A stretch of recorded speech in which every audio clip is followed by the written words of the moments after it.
Alright, I believe in myself when no one else did.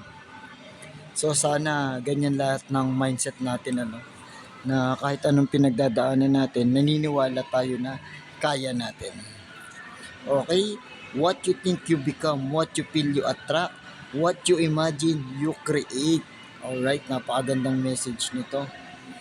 Be happy not because everything is good, but because you can see the good side in everything. So ito yung pinagkakaabalan ko ngayon habang nasa mundo ng full-time job, ang pagiging affiliate marketing na kung saan once na nag-join ka, ipopromote mo na kung ano yung company mo, ano yung product, ano yung item, and then wait mo na lang yung earnings mo. No? Kasi times goes by, once na pinag-aralan mo talaga to, napakagandang opportunity na to na kung saan ito yung makakatulong natin pagdating sa second sources of income.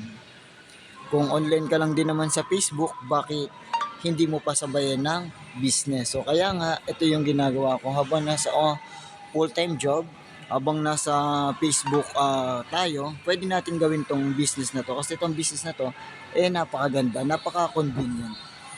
Live Good. Ito si Live Good, isa siyang kauna-unahang business model na kung saan nagbibigay siya ng profit, nagbibigay siya ng dividend sa kanilang mga members, sa kanilang subscriber. Okay, so pwede mo siyang i-check kay YouTube, pwede mo siyang i-check kay Google, and napakagandang opportunity na to na kung saan ito yung makakatulong sa'yo pagdating sa financial solution. No?